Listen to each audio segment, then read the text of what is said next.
sure you list them when you wake up in the morning. Welcome to The Downside. My name is Gianmarco Soresi. I'm here with my co-host Russell Daniels. So cold. And we're joined by Brennan Lee Mulligan. We'll get to you in a second. So we're very excited to have you here.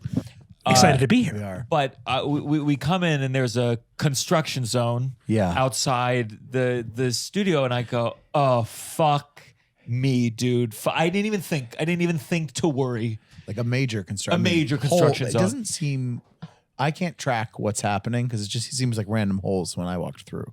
Like and a long cord that's being pulled slowly. Yeah. We'll take a picture. Yeah. But I go, and I look in, and it's clear from your guys' faces that this is an active construction zone. There's some noise going on. A lot of noise. And so I check in. I don't live here. I say, hey man, we're recording a podcast. We got like a big comedy guy coming in. Is there any way we can push this 90 minutes? That's me you're referring to? But then he goes, would I know him? And I go,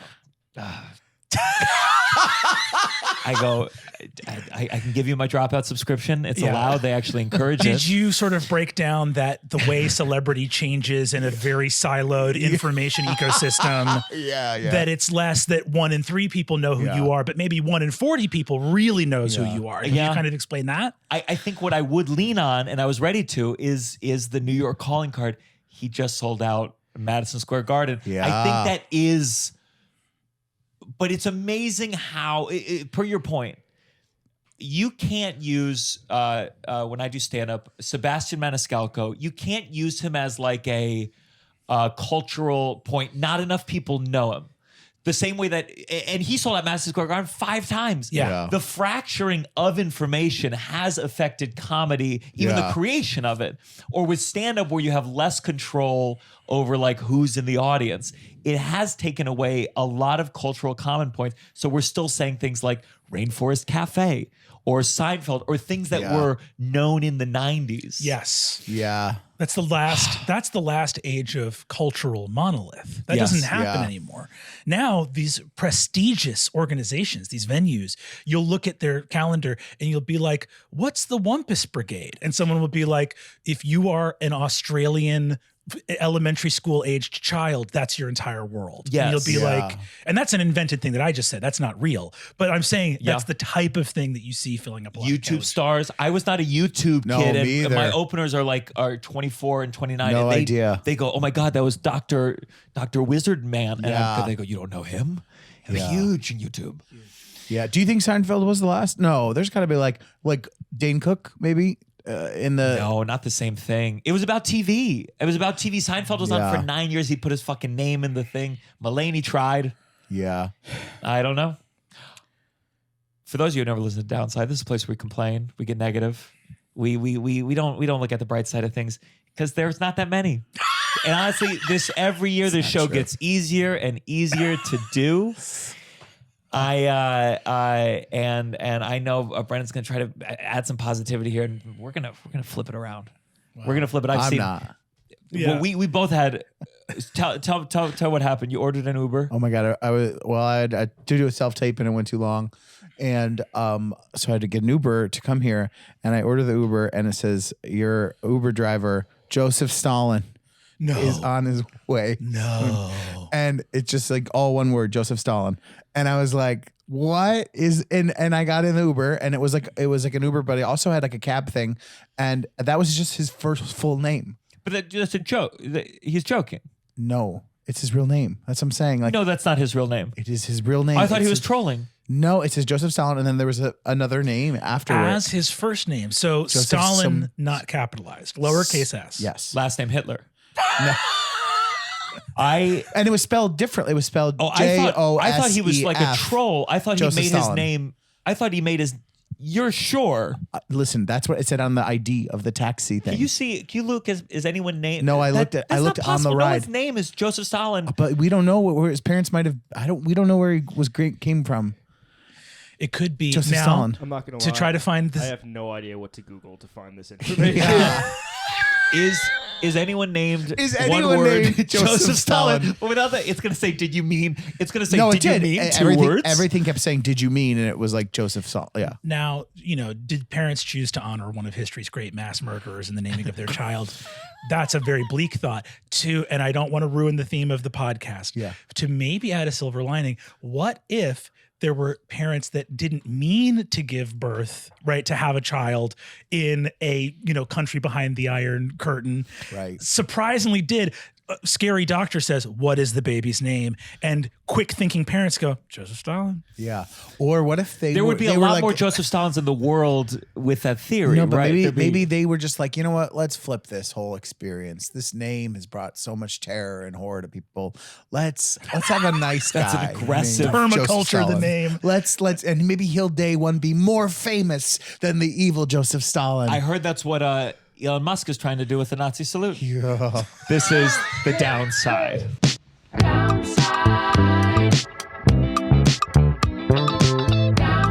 You're listening to The Downside The Downside. with Gianmarco Soresi. Oh, Is everything okay? cameo. Great. Welcome to the downside. If you're a fan of the show, join the Patreon, patreon.com/downside. 2 bonus episodes every month.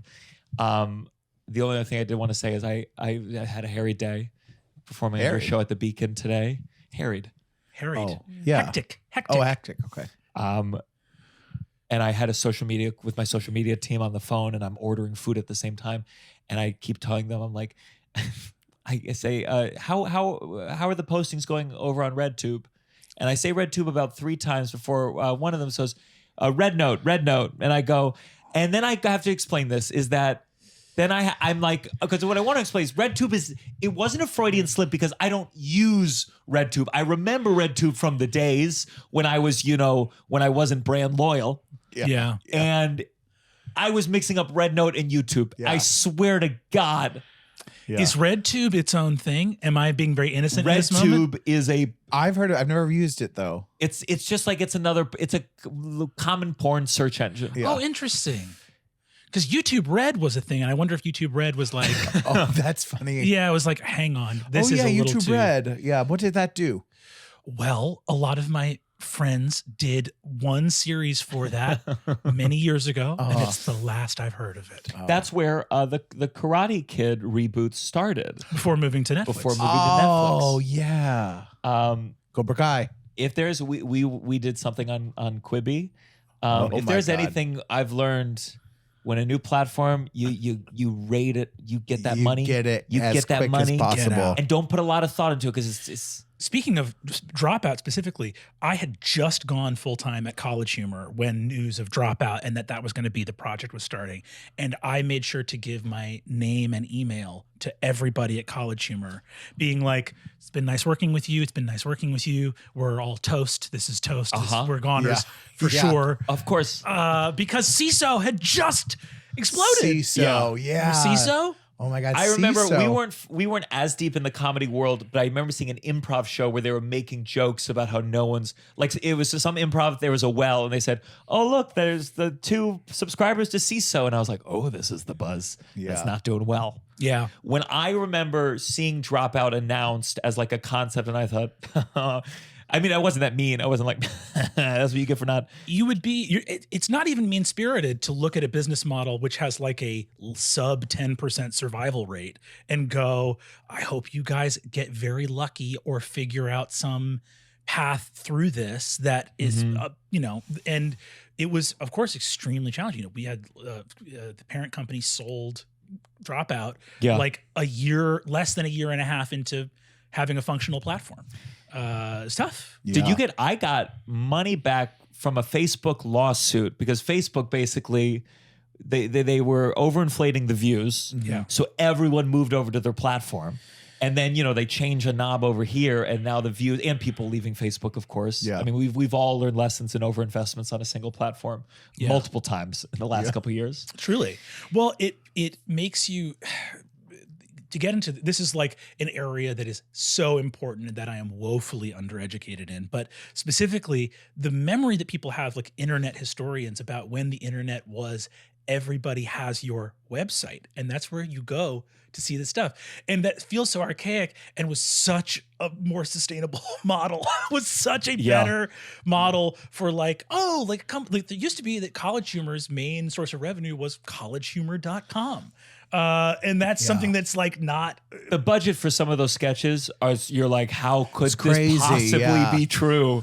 It's crazy, but it is also a very real thing. I think that, like you're saying, there's a lot. I mean, this is what I don't know what happened around the turn of the millennium, where it was like technology, meaning the application of sciences, and then in the past like 25 years, it's like technology, a home for society's most malevolent grifters, and I don't know what happened. We gravitated towards humanity went to these social media platforms. I am a Twitter person. Twitter's feed is what I get hooked. My girlfriend is a TikTok. Yeah. I try, but it's like, and I get it, but it just doesn't clock in. People leaned into those things. Yeah. And now we're stuck. Yes. And so I don't blame them for following the money, following the views, but it's like we did that. I blame them. Yeah. I mean, that's why Dropout But is like a did valiant pursuit. Like you're trying to Dropout is, in my mind, it's like the universe building of Dropout in terms of like, we had Chris Grace on the show. Yeah. And like the end of Chris Grace special is like the biggest gift to Dropout, like where he goes through, he enters Runs the through all universe the of every shows, show. yeah. And you're like, that's the gift of investment. And Dropout does a lot of fan service. I mean, essentially, it's intense fan service. We do. I think we celebrate our fans, we celebrate our creatives, and we also do profit sharing as a company. And that is something you can be positive about.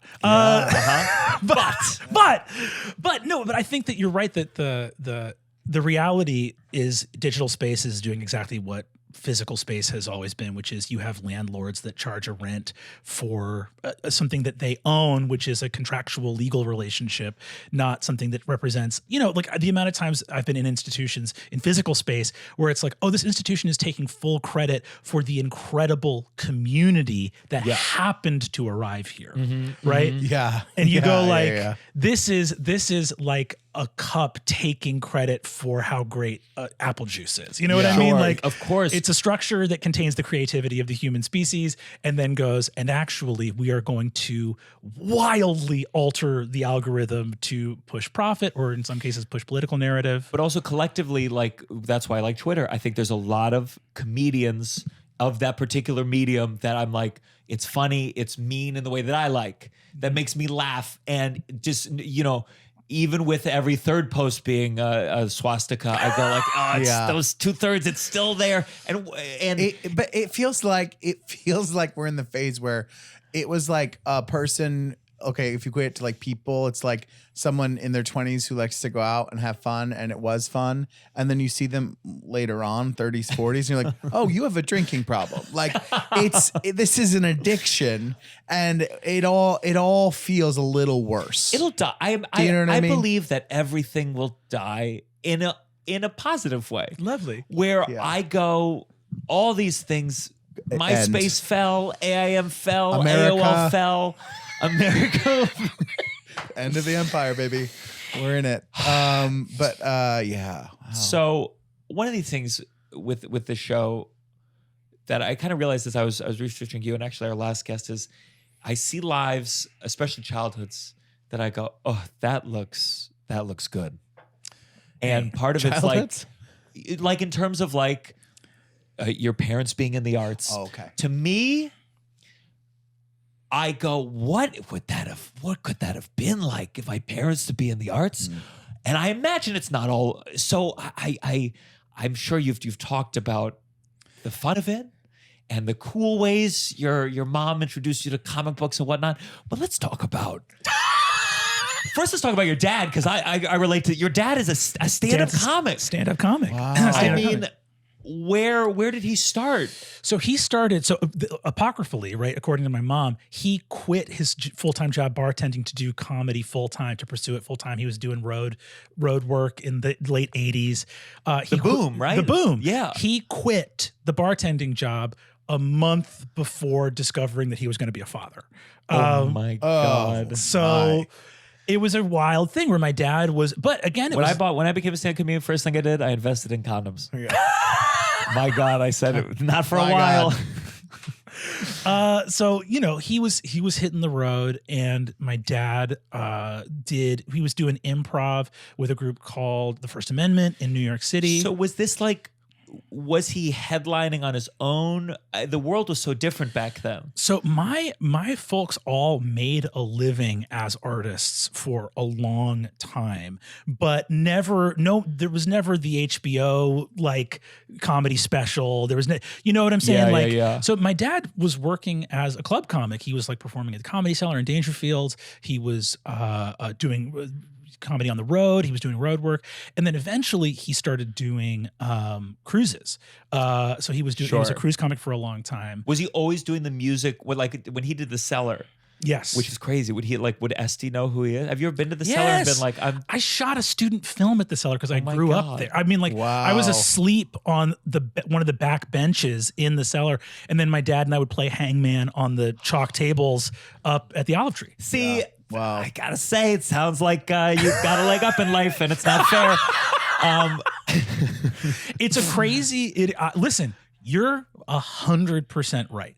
It is absolutely, to whatever degree the Nepo baby tag is like valid, I will fully own that. The interesting thing about it is the advantages that I fully claim to having are just the advantage of growing up in it, which if you don't acknowledge that that's a leg up, you're crazy. Or even a leg up, it just is what it is what it is. You're around it. You're around it. You're absorbing it. I was like watching stand-ups when I was like 7 or 8 years old, I was like, the most important world event is the O.J. Simpson trial. Wow. And, Yeah. like, what are comics talking about? This is what I assume. And then Monica Lewinsky. My entire worldview was the president had oral sex performed on him, and Judge Ito and Kato Kalin. Yeah. Like the character, they loom large in my early subconscious. But were there any comics you saw at that age at the Cellar that are like the greats? Wanda Sykes was always so fucking nice to me. Was she? Yeah, she was awesome. Oh, nice. Wanda was great.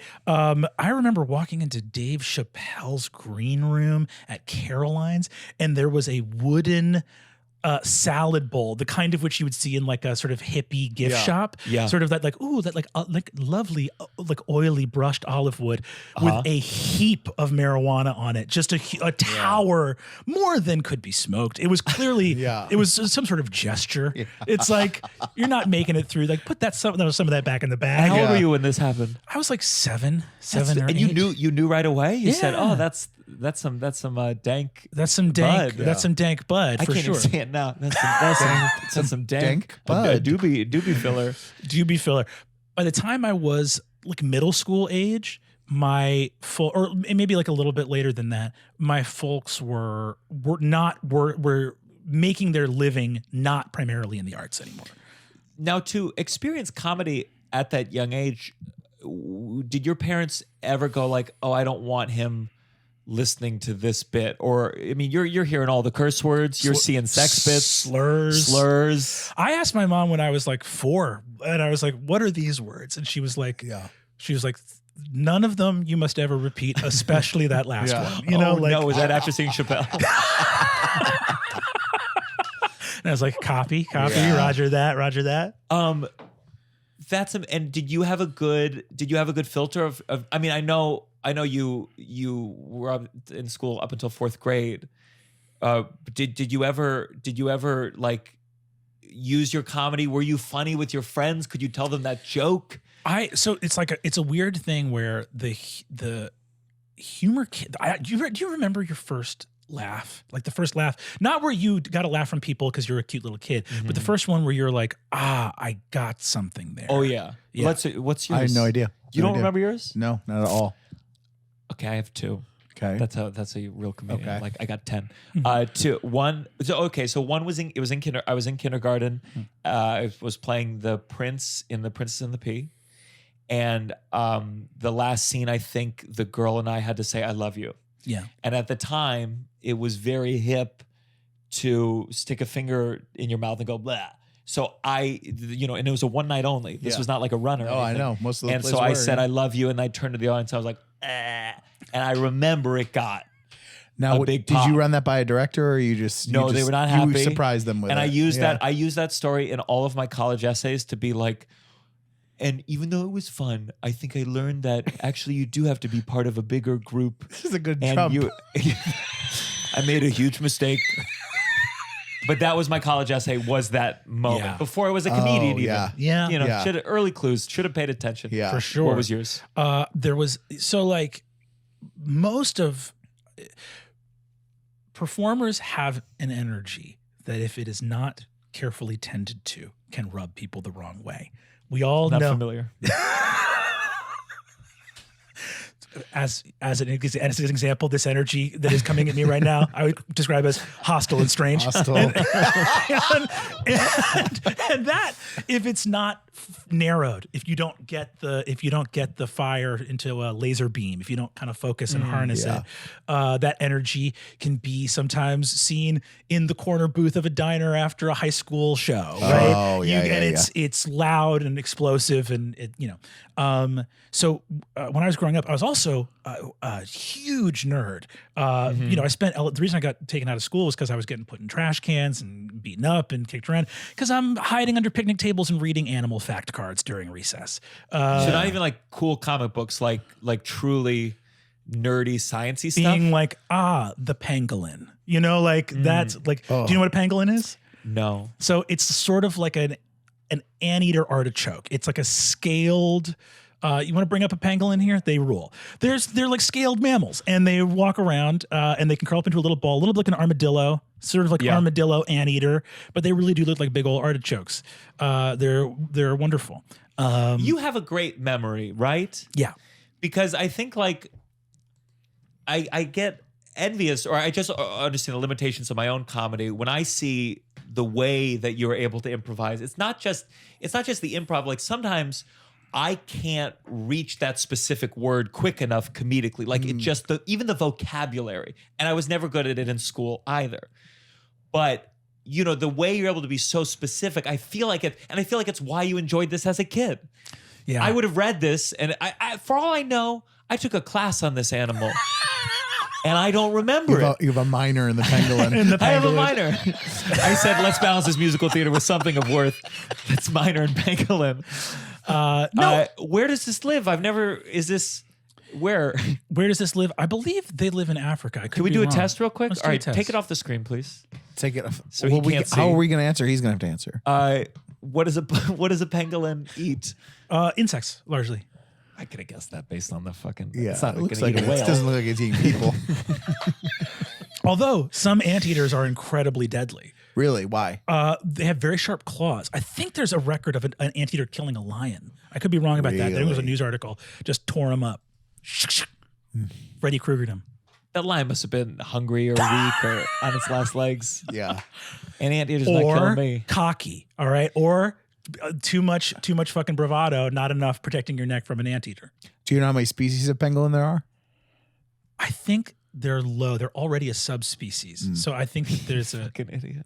I think there's 8. There's 8. There's 8. I think so. How many? It's pulled up. He's He's reading reading it. No, he's. What did I say? Did I say less than 10? You did, yeah. Yeah. I'll take it. Yeah. 8's less than 10, folks. Yeah, You heard so that at true, home. Yeah. Do you? Fear in your eyes when Yeah. you realize you didn't know. I was like, I don't fucking know. No, it's very that like specifics. That's like also an easy cheat code in improv, right? Like, Yeah. it's always funnier if you are looking around. Like this is like an easy like 101 thing. I remember some teacher being like, "Your roommate didn't take your ice cream; he took your Ben and Jerry's." Like it's always going to be a little bit sharper and a little bit better for the scene to just get specific. And I think I've gotten better at just barreling forward and hoping the Ben and Jerry's comes out. Yeah. And sometimes a verbal fumble, like it's just not as quick. I can feel it. Yeah. But oh God, what was I gonna? Oh, it's like a stand-up thing. It's like something I try to avoid that is like an old hack where if you're talking to someone in your stand-up and you're like, well, fuck you, Cheryl, and you can say any name, and as long as you imbue that name with some kind of energy, it gets a little cheat laugh. Yes. Of like, oh, it's a real specific person. Yeah. And oh, you actually, and it's like, it's an extrapolation of that. Just like, but it's incredible. Yeah. Now, Russell, notoriously not an amazing sketch comedian. Stop spreading this rumor about me. Notoriously are an amazing sketch comedian. No, you can spread that rumor. But not a great improviser. Okay. By his own admission. It's either there or it's not there at all. And for me, Russell, one of those people where I'm like, I'm telling you, if he was drunk, he'd do it. And I know that doesn't mean just everyone's funnier when they're drunk. I think the thing, and I have a little, sometimes I'll have like a milligram of weed. It's like just enough to get me out of something. But sometimes I think it does help. I know there's a stereotype of people going like, when I get high, I'm really funny. And then you listen, you're like, that sucks. I do think drugs can free some people of certain things. Getting high would just make me sleepy. But I think... Listen, that's better than... I remember we did, who was it with Anna Fabrega? You bring up this story one time. One day, I had food poisoning that morning. I was throwing up. So we know that doesn't like help. half an hour before. Yeah, we know that doesn't help. If you have food poisoning, don't do what was it, though? She improv said, with Anna Fabrega. We was a fake fashion shoot, and it was like your tag was H&M, and she was like, "Oh, what does H&M stand for?" And you were like, "Just H&M, just the letters." And that was, by the way, that was with 30 seconds of thought that I cut. You cut the thing. He froze. Oh man, just H&M. Oh man, that was hell. But that's also. But he's a genius, and he's. But that's also you being prompted to write a joke on the spot. That's a tough spot, man. My heart goes out to you. In other words, saying, what does H&M? Thank you. What does H&M stand for? Now, that's the thing is, can I give you what I would consider the improv cheat code? I'll go back in time. Go back in time. And fix it. Yeah. Fix this. So someone says H&M. What's that stand for? Now, the sketch writer, right, and the stand-up is going to go. The prompt is H&M. What's the funniest H word? What's the funniest M word? Or are there two words that are funnier together? Can I get the ampersand in there? How does that work?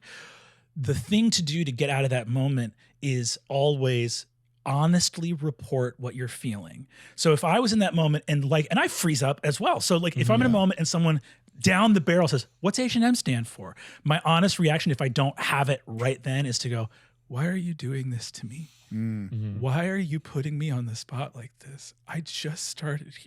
You always just have to give voice to the fear, give voice to whatever it is. Like that. I remember someone talking about taking improv classes, and I think I had like some family member was like, "Well, you're going to be better at lying now."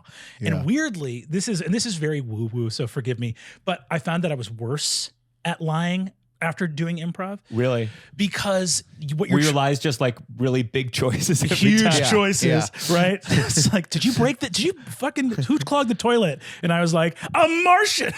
Or some Martian. I think the idea of like looking at, the thing that made me, I feel like more honest was that you have to just construct this like 8-lane superhighway between your gut reaction and verbalizing. Yes. Yeah. 100%. Well, also, I think what's frustrating about it and what it feels different. Like I like sketch because I like working on something and knowing, just having more control over it.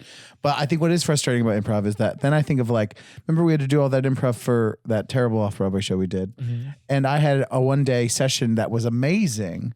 Like that's the reason I got an Uncle Function was I had to go up there and we had to do like, everyone had to go up there for like an hour and do it like new characters entering. Do you remember that day we had to do that? You already had the character though? No. Yeah. Well, we had our character that we created from. Oh, and then they were like, and now here's your character at Starbucks. It's like, yeah.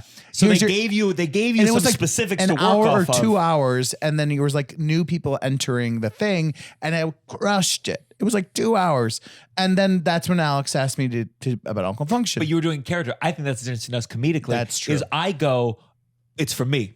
All those things spring from me. Yeah. You don't. He's not a stand-up. He doesn't necessarily. He likes the character stuff. So when you have the character, then your imagination like frees itself. Oh, that's interesting. Okay. I don't think. I'm gonna ask you. Okay. H&M. What does that stand for? Well, I was thinking about it this whole time that I was okay. talking to him.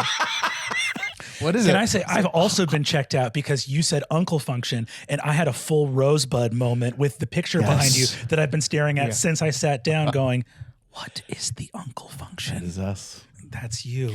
Okay. Heimlich and manure. Oh, okay. Heimlich and manure? I have a new answer. Ready? Ask me. He's actually, that's where the manure came from. Ready? Ask me. I have a new. That's not how it works. I'm gonna go back in time and fix it. What I said. No, I think you need to change No, I it. want. Just let me say the new one I came up with that I wrote. Is this H&M? Wrong. Oh, H&M. What does that stand for? Hush, Mama. I'm asking the questions now. Got it. So who is your character? All right. So, not to side coach in the middle of, but who are you in the reality of this scene? I would love for you to side coach us doing a regular episode. Like, jumping into bits, being like, so you lowered your voice to be a child, right? Are you an adult man talking to your mama? Unclear. see, to me, that's a no. That's not a yes and. No. That's a hush. Literally a hush. Hush, Mama. Literally, shut up. Shut up. I'm taking no Oprah. What is that line? No, Oprah. No, you don't, Oprah. It's like, I love them French fried potatoes. No, you don't, Oprah. What else should say? H&M. What does H&M stand for? Help me.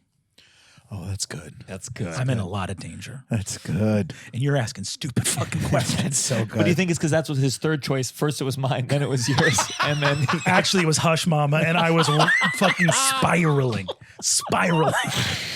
So, I get the idyllicness or the cool. There's a coolness to having parents in the arts.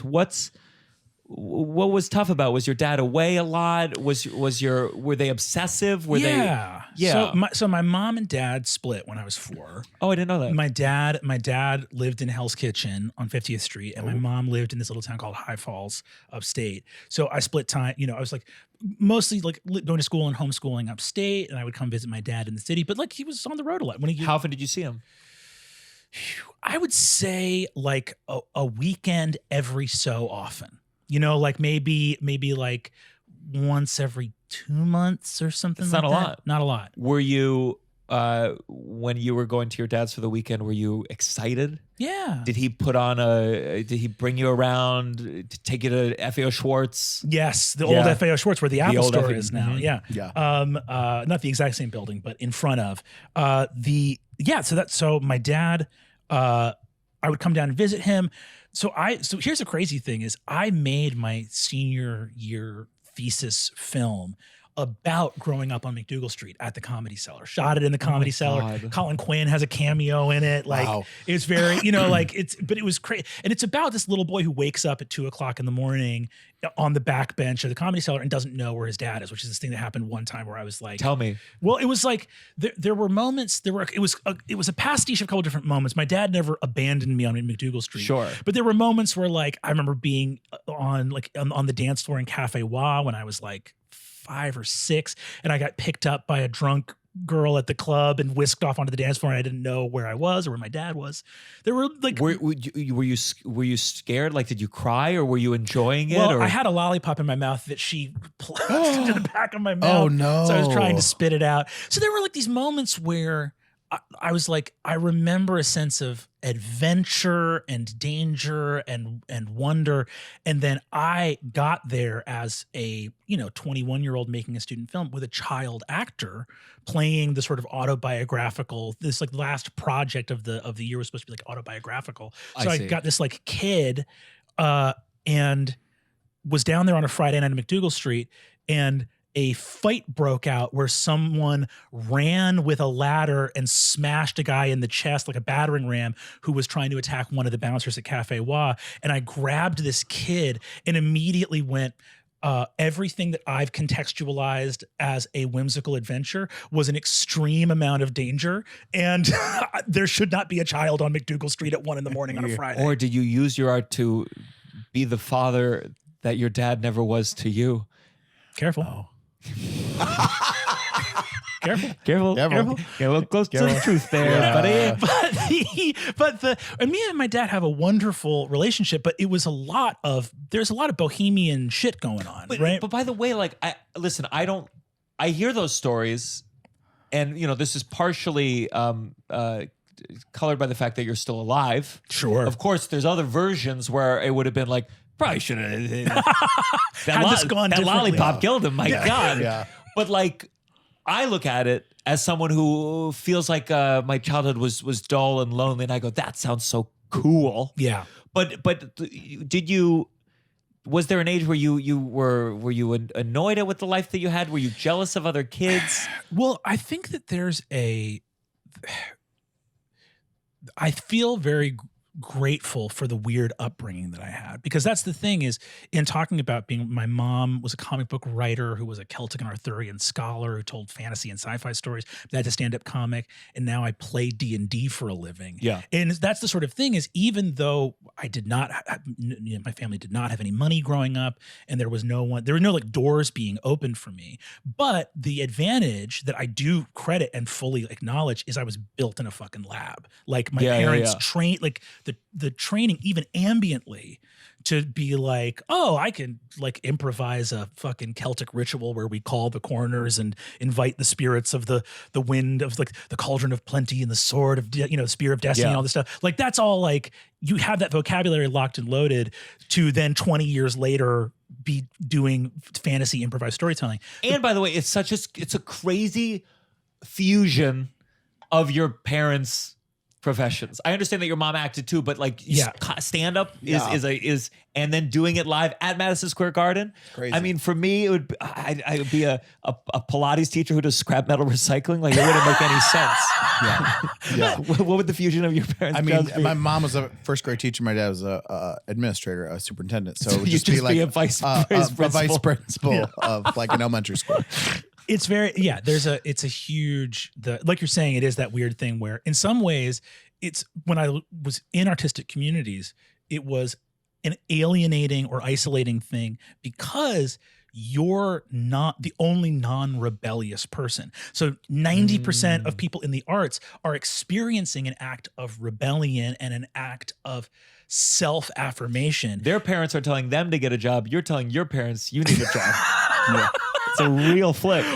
I'm how you're telling my parents like it's exactly as rough as you said it would be. Right? Yeah. Like, and but there is that weird thing where my sensibilities are in a weird way like traditionalist. Like I'm opening the family store every morning, right? Where it's like, oh, I'm like, it's time to make the donuts. I'm going to go. And a lot of the things that I have communicated or said that were lessons from my parents drive my friends insane.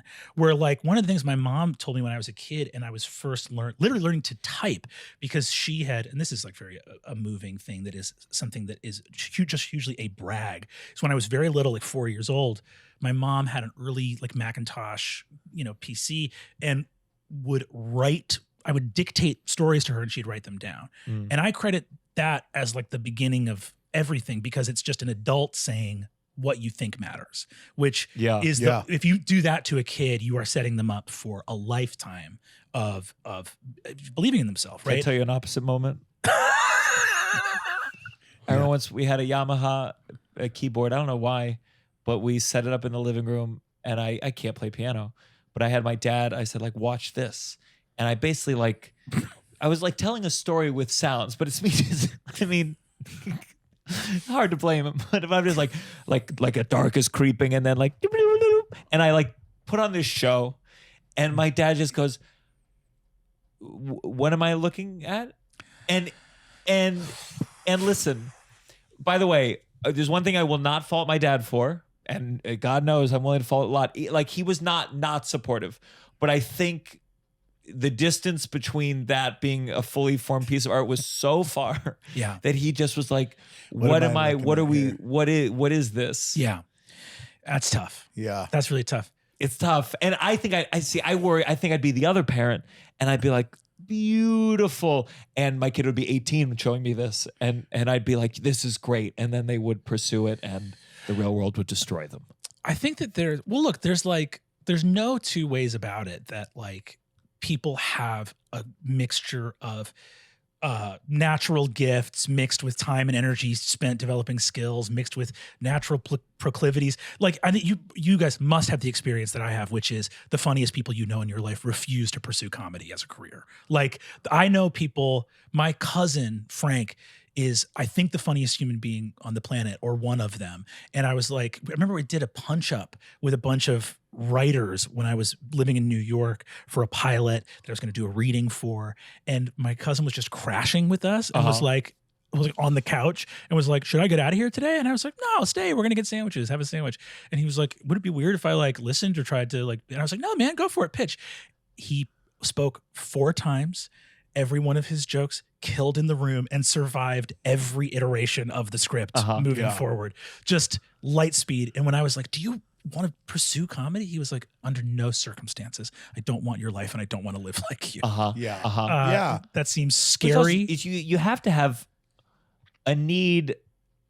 You need it. You need sometimes attention. Which is interesting because it seems like your parents were supportive of you, but do you still have that like, I need, like, if you go too long without being on the stage at all, is there a party that goes like, God, I need a little juice? I think so. And I think that I'm in a weird position now where for the last couple of years, it feels very much like, you know, like the dad being like, I saw you smoking cigarettes behind the house. Here's a fucking carton. Where it's like, oh, you like playing D&D. How do you feel like playing for every day for the rest of your, as much as you fucking can? Yeah. And it's awesome, but it is a lot. And so I feel like I have not had a chance to like get bored in the past couple of years. Haven't had a chance to like get that desire to like get back out there and do something just because things have been so busy. But how old's your kid now? 1. Wow. 1. Your kid's being raised by 2 performers. Yeah. What do you think at all? Do you ever go like, oh, here's what I'm going to do differently about the lifestyle or with your kid or encouraging your kid? Like, well, that's the weird thing is you really don't like, it's a total cliche, but you have these dreams or ambitions or aspirations when you're preparing to become a parent that are like, and we're going to train and we're going to do and we're going to show and impart and do all this stuff. And a person arrives in your house who is fully has software. They're ready to go. And so you quickly realize like, you know, like we're pre-verbal and we get handed books at bedtime already. Read this one, do this one. Like preferences are there, strong personality is there already. So a lot of it I think is, and like this is actually what my parents told me to anticipate is like, get out of the way. You're there to provide resources and put scaffolding around where this kid is headed towards. So I think in a way like the dreams of active parenting where you're like, I have to mold you. There's no molding. Apparently my dad said to my mom, like, he thought he could decide if I was going to be like a player or if I would be like in a monogamous, like just relationship. Like, and my dad's crazy. And my mom was the one who was like, what the fuck are you talking about? But my dad, like, I think what was the difference in child? Like, what was the difference? So like green beans at dinner? Like what's I don't. If we're going to make him be a player, we do this. Like, in what age was this going to come in? Right from the get-go? I think my dad was that player type. And he was like, dude, should my son live this life because it was kind of fun? Or should he be different? Yeah. And they went the different option. They went with the different option. Yeah. Wait, okay. But for so you mentioned that your parents went out of the arts when at a certain point. Was that then for you going into it? Was that any sort of conversation with them that they were in it and then kind of got out of it? I think it was and it was one of those things where it's like they never left the art so much as the way we were paying the bills changed. You know what I mean? Where it's like, were they mad? Did either of them with either respective careers ever go like, you ever see them go like, fuck? Or were they like, all right? I think that like my folks have been like, you know, there's been a shift of like, I think it's an interesting question. Talking with my mom and pop about it. So like my stepfather was an interpretive dancer, a bagpiper. Life is so different than mine. He was part of KTK's Moving Earth Company. Damn, that's insane. And then, but also works at has done work as a massage therapist and has done work as a he worked for a long time as a Shabbos goy.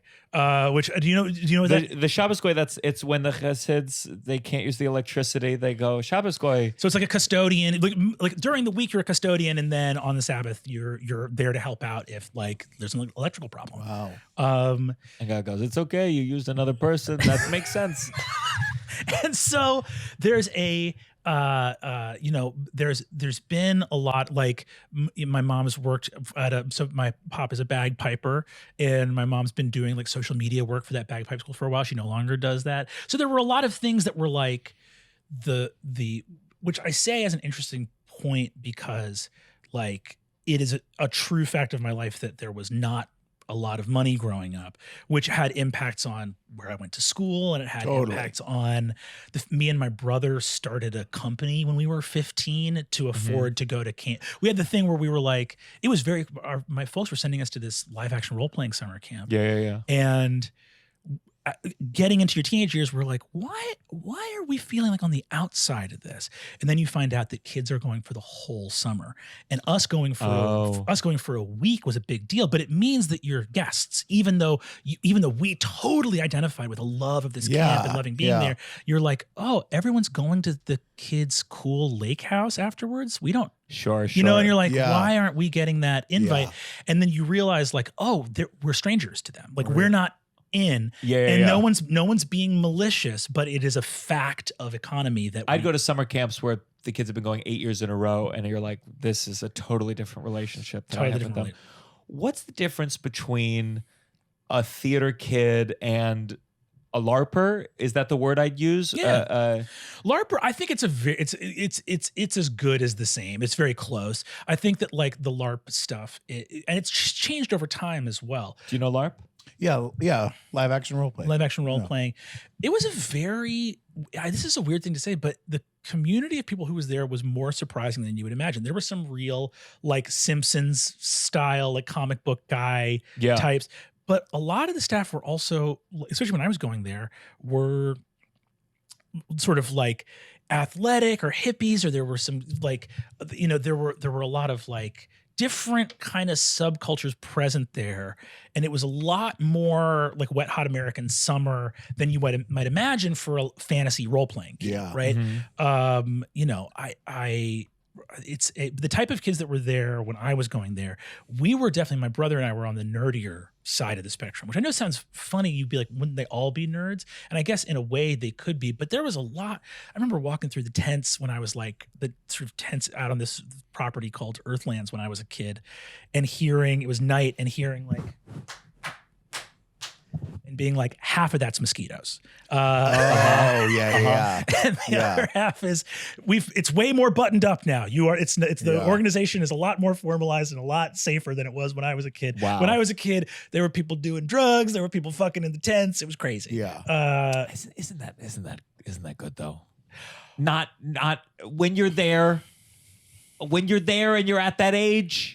I was talking about on the last a couple episodes ago about musical theater camp, and I think like they would separate. It was just so funny. They would separate the boys and the girls on different floors. Yeah, and a musical theater camp, that is not the safe separation.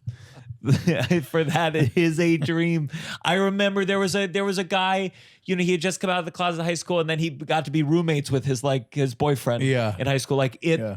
And it's like in a world that prioritized certainly some kind of abstinence for all high schoolers, whatever, they would say, okay, then no more roommates, or maybe they go the other way. You got to bunk with a woman. I'd be like, fuck yeah, we did it. But it's like, but there needs to be some drugs. There needs to be, if anything, you should try to control it more and make sure it's just pot and not fucking cocaine. Coke. It's very, when we were going, but I think that's also part, like if you're going to be honest, the contraband nature of it all was at the time part of the fun. You know what I mean? Oh, So you're yeah. like, so it's like when I was a kid running around, and I'm also in an interesting boat because I'm a teetotaler, so I've never partaken. Never, ever, ever. Never, ever, ever. Was there ever a moment in your life that you said maybe? That's you're 7, you see a bowl of weed, and it's free. Yeah. On top of it all. But isn't that answering your question? You're like, this is boring. This is for grown-ups. I don't care about this. This is what my parents do. PU. Boo to that. But never even curious. Certainly curious. There was so my mom gave, I think, one of the best anti-drug talks of all time. What was it? So I was 14. A family event occurred of a dark and tragic nature, of which I will not divulge here on this podcast. Okay. Leave it only to say it was bad. And my mom took my stepbrothers and I'm biologically an only child, but took my stepbrothers and I and sat us down and was like, guys, you're at the age, I think we were around like 14. And she was like, we got to talk about this because it's in our family and you got to know about it. And she said, I want to tell you the deal. She's like, I did all this stuff. I was a soap opera actress in the 70s in New York. I was at Studio 54. My mom was at Studio 54. She drove a great neck. Did your mom show you her ceramic Coke spoon? No. Wow. So She accidentally snorted hers and they never found it. it's somewhere in there, deep in the sinus. If you can get there, get the neti pot out. So she says, I'll just tell you, I can't wag a finger at you. It's hypocritical. It's not right. And any sort of moralizing I would do would just be fucking pointless. So let me just tell you what the deal is. Here's the deal. Pros. Drugs are fun. Yeah. The pros of drugs is they're fun. If you do them, you'll have fun. If you drink, you'll have fun. They're fun. Cons. How many friends do you have that are already doing this stuff? And we were like 7 or 10, between 7 and 10. She's like 7 to 10. Okay. One of them is going to vanish from your life forever and always be sad when you talk about them. When you talk about them because they're gone, they're a memory, you'll always be sad. So one of them probably. And I went, okay. And she went, so they're fun. If you do them, you're playing Russian roulette. And she looked right at me and she said, and because of your genetics, your family history, you're playing with 3 bullets in the gun. This is what you got a parent who's a writer. Yeah. And they really can set up. No, I'm going to hit him with the pros first. Hit him with the pros first. Loosen him up a little. Yeah. Get the heart open. That's fun. You'll have fun. You know, That's an incredible. You're playing Russian roulette with 3 bullets in the gun. 3 bullets in the gun. Yeah. And so she said, if you guys would be kind enough to, and I know that this is a big ask, she said, the science is pretty clear that the likelihood of forming a chemical addiction is way higher if you do it as a kid. She said, so if you can wait until you're 19 to try this stuff, you're just way more likely not to form a chemical addiction. And so I went, shit. And it's just, there's a reasonable ask. There's a power in just respecting people and telling them the truth. And especially as someone who's worked as a camp counselor for a long time, kids don't know as much about the world. They're brand new, but they know when you're fucking with them. And so just being like, here's the deal. It was real. Yeah, the construction has begun. Construction has begun again. He told me, he said it was okay. Yeah. I thought about giving him money, but I always worry it's going to be like, someone's going to go, you think I can be bought? Yeah. But then again, I go, no one's ever handed me money, and I said I can be bought for a little bit more. Okay. Well, just think about that next time you go up on stage to do a set, and someone tries to give you $40, and you're like, "Oh, okay, yeah, I won't do it." They would do that at LOL sometimes. Yeah. Oh, really? Yeah, and they would be like, they'd be the worst audience members, but then they'd give you $100, and you were like, okay, fucking, Let's get take it. My mom told me, not this poetic, and she told me about time she did acid and got stuck in a closet for 3 hours. Yeah. And it took me until 35 before I finally did acid. And hey, there you go. I started doing anything beyond pot in my 30s. Okay, interesting. And I'm glad, and I want to experiment more, but I don't have a natural My mom, their alcoholism was in the family. I don't have it. Yeah. I can't do drugs when I'm like sad. Interesting. And that's prevented me from doing a lot of drugs in my life. Like, to me, drugs are only to enhance being in a good mood. When I feel sad, that's not what I need. In addition to the whole backstory of it, I feel the same way that I don't have the mental. I don't trust my mind under the best of circumstances, let alone in What do you mean, though? You're a very put together person. That's very kind. No, but it's not even kind. This is not me as a compliment. You clearly have an intense schedule of just based on the content. So what is it? Are you shut in the door and it's fucking chaos? I think that the times in my life that I have been chemically altered have not been pleasant. There was a time I was living down on Gold Street and I needed to get a wisdom tooth out. I went down to a dentist place down there that I don't remember the name of it, but it's a fucking butcher shop. Scary. Yeah. Where you go when you have nothing, right? And I was down there waiting for whatever was going to happen. Little Shop of Horrors music. Little Shop of Horrors. And I go in and I'm supposed to get one wisdom tooth out. The guy comes in and says, "Okay, wisdom teeth coming out." And I go, "Tooth? Gas. Oh out, my God. Out, unconscious, wake up, all my wisdom teeth are gone. And they give me a sheet of paper and this guy is yelling at me going, "Your friends, where are your friends? Where are you? You can't go home without friends." And so I call my brother and my friend run up the street from Gold Street. They come get me. I have a little piece of paper. I walk out. I'm so drugged and out of it. They've woken me up like too early because they're just trying to like turn tables at a restaurant. And I'm out with my brother, Griff, and my good friend, Connor.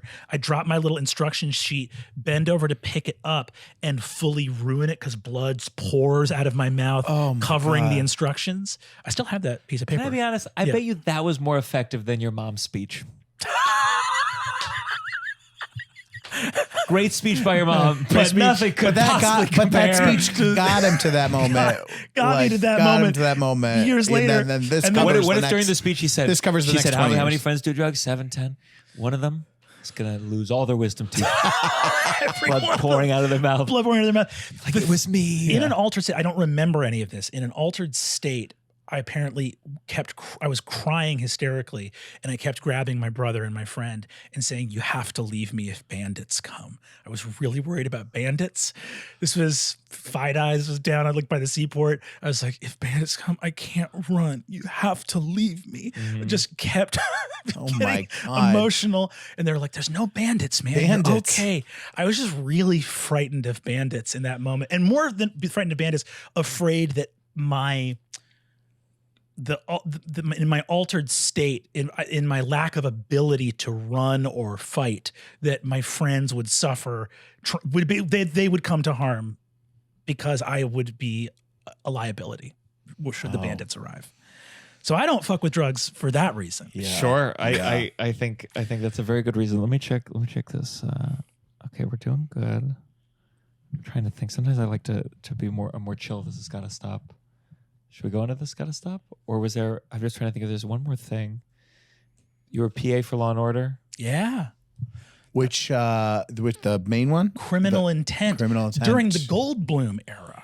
Oh. Yeah. I didn't know Jeff Goldblum was on Criminal Intent. He was briefly on in the Vince D'Onofrio position. He was the star for when I was on there. He was so delightful. And can I tell you what I've heard a lot of Jeff Goldblum stories. Yeah.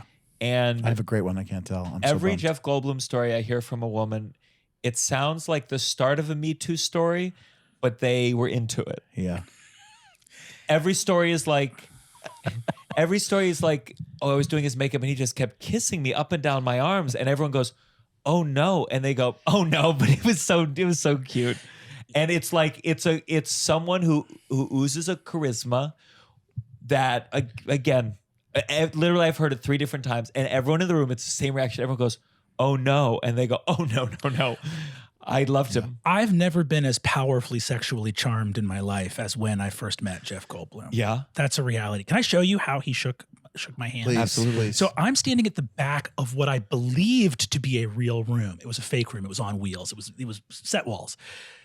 I'm standing watching a rehearsal go down, and I hear a creak behind me as a corner of the room begins to open. And I not knowing that it was a set, I was like, some Lovecraftian horror. I'm like, the Hounds of Tyndall are about to leap out. My life is over. And instead, through the crack in the wall, Jeff Goldblum, spidery snake, one leg in, other leg in, full suit, appears. And it's only me. I'm the only one who's noticed him. I'm at the back of a large group of people in this space setting up a shot. And he looks and goes, hello, hello, hello. And this is the handshake he does. I'll perform it on you both right now.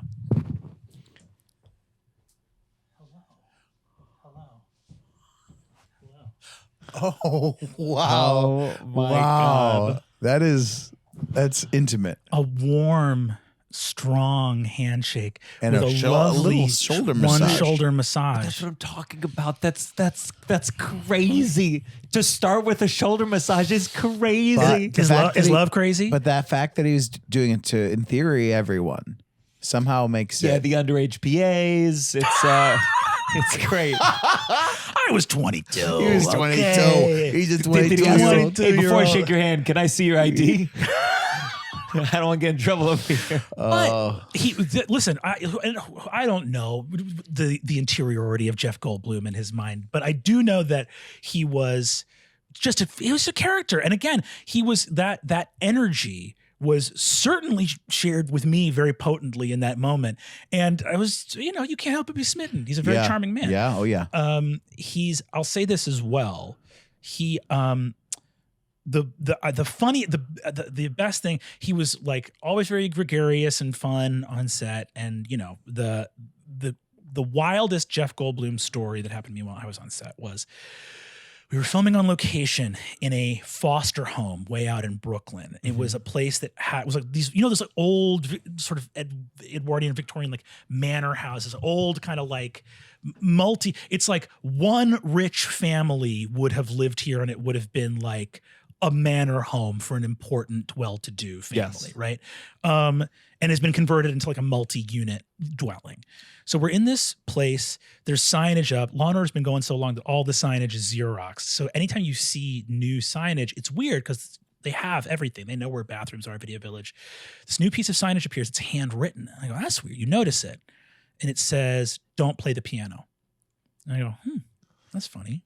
Okay. I know Jeff Goldblum. I know where this is going. And I walk around and I'm like, that's so wild.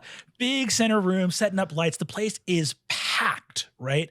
With grips and gaffers and everybody, production's there, ADs, all this stuff. And I saw the standing piano earlier in the day. It was just a small little standing piano. And I begin to hear, as does the rest of the crew, on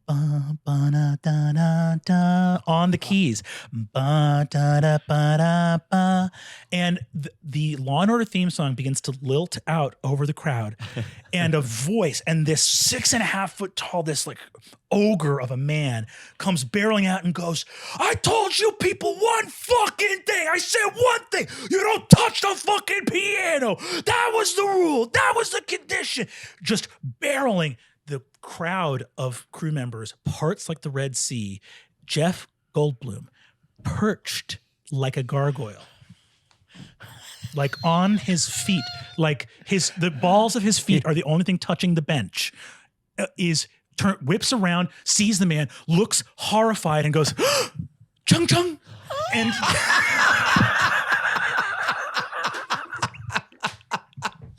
Oh, that's so funny. God. Oh my God. Hand to God. One of the most beautiful things I've ever seen in my life. I thought he was going to go up to the guy and fucking give him a massage. You'd be like, okay, can we do a duet? Okay. Keep playing. How do you feel about my God. Yeah, crazy. I got to meet him. That is one of the last... it's all, I don't know. I've become disillusioned. I've met enough people that I go, I really do believe that like some people you just don't want to meet them and you just want them don't in want to your meet 'em. imagination and they're cool and they're nice. I know. And they don't have political views. Yeah. Yeah. I get why back in I think I'm coming around to where it's like, yeah, I miss not knowing so many of these actors' views on everything. Because so many of them I'm like, oh, that one thing, God damn it, why do I fucking know that? Yeah. Complicated. It's feeling like a lot of I was like looking at a bookshelf recently and looking to remove books from an author that is not on my bookshelf anymore. Is that what you do every time someone's canceled? You got to go back to the bookshelf. But like, what do you do with books? Do you share the bad author's books? Do you burn books in your yard? Sure. So what I have is the forbidden section, like a fucking wizard's library, that's just stacks of books in a closet on the floor, how you're not supposed to store them, as some kind of moral point, like, you naughty books, I'll store you incorrectly to spite your wicked author. But like, I can't read them, I can't look at them, but I can't one day throw your them out. kid, the beauty is you're setting up one day your kid, you're not going to be home, you're going to be on the road, and you're on the road too much, by the way. and he finds this and he goes, I got to read the "Who's Cosby. Neil Gaiman?" And you go, "Oh, put that away."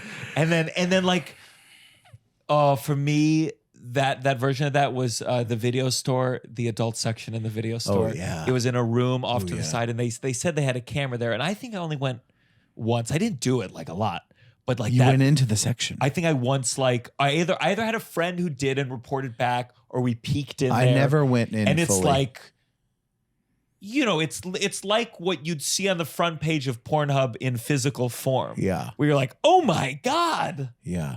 Mm-hmm. Oh, that's so this is a I guess more wholesome, I guess, because it's literature. Yeah. But you keep it.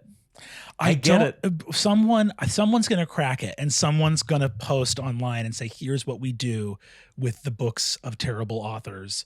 And I'll do something, but there is, You can't read them. You can't. there's a very, I was just talking about there's that one line from Inside, from the Bo Burnham special, where he's talking about the Aladdin costume. And he's like, burn it. Do I burn it? Do I not burn it? What do I do? Mm-hmm. And I feel very much in that vein of like, well, I just have this like morally radioactive material just sitting in I have none of that. I don't know how many pedophiles have made me a sandwich in my life. What am I going to throw it up? The moment it leaves the person's thing, it is a weird kind of view of like someone's soul, where anything that came off that is somehow tainted, or especially if it's not financially benefiting them. Which, by the way, we're I've made Elon Musk at least $20 with all my tweets since he bought the thing. I really don't believe it. I think sometimes with stand-up comedy can be tougher because you're literally hearing their voice. Yeah, I think it's all the individual. I think if it doesn't bother you and it's not entering, while you're enjoying it, it's not like taking you out. But I think that there's just certain people that happen to take you out. Like here's the art, but they're creeping in, their thing is creeping in, and you're unable to get over it. And then there's other people you're like, no, I can fully appreciate this and see. There was a great Nick Cave had a great quote about being basically saying what you said. He said, like, once I've put it out there, it's not my song anymore. So it's death of the author, yeah. right? That there is that element where it's a funny thing that there are like tangential parts of this where obviously I think I feel a little bit differently, but I think what is true is, number one, probably a healthy thing for everybody to do is to find ways to create positive change in the world that are not about curating your media consumption. That's Sure. probably good. I think that there's been a lot of effort put into the moral workbench is the individual and their choices about what to consume through their eyes, through their mouth. Yes. And it would be cool, I think, to spend more time considering society and the world to be the workbench, right? Mhm. So not like, I need to focus on getting myself uncomplicit. I need to focus on getting myself clean. Yes. Right? I got to get clean. Because then when I die, Sure. like... Yeah. But I would even say that as you're trying to cultivate yourself as a better person, this not me, but if you still enjoy listening to Louis C.K., it's like, if that's what brings you, or you talk about music, certainly you've talked about some musicians, where it's like you go in your heart, I'm not gonna, this thing that I listened to since I was a teen and like touches my soul, I'm gonna not listen to. So let yourself enjoy those things, so be it, it's not hurting anyone, or so you can pay attention to the things that matter. I agree with you. I even go further though, of just like it. If you own a book and it brings you joy, you know, and it's for the Harry Potter kids too. Some of them, they need those books, and I'm sure they struggle and they get mad. And I'm like, you let it go. Don't worry about it anymore. There's a weird thing of, I remember reading. Well, I think too, there's like the caveat there, right? Is like, oh shit, did any of this person's fucking nasty beliefs, like, are they actually reflected in the book somewhere? That's like a different story. Definitely. But She we don't hates know- fat people. That always comes through on those books. J.K. Rowling. Yeah. The way she describes any fat person in those books. I've only read the first 3, but it's like fat.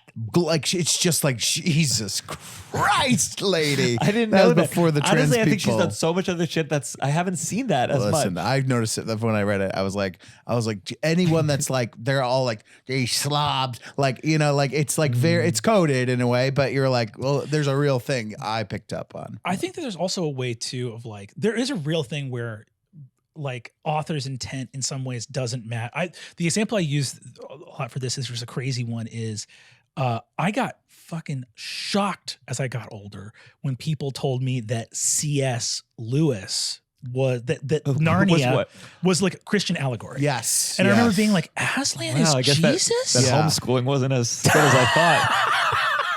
I was like, Aslan is Jesus the big lion? And in my head, it was world building notes. I was like, it can't be Christian. He has fucking Silenus and the donkey. He has Greek myths fucking running around. Oh, I see. I was like, it's oil and water. This is contradictory cosmology. Uh-huh.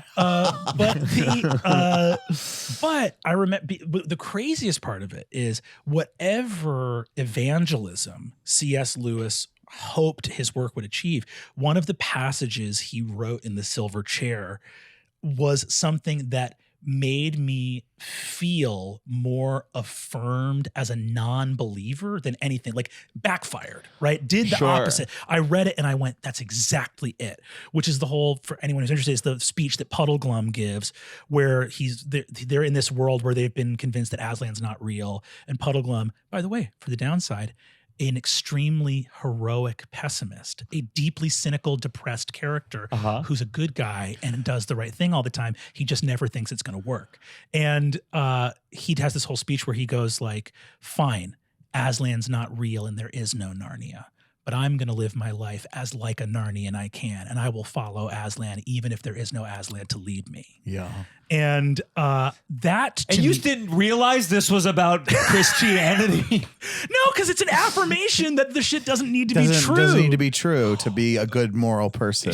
Sure. But actually thinking about separating the art from the artist, I have to do that with religious people who are artists.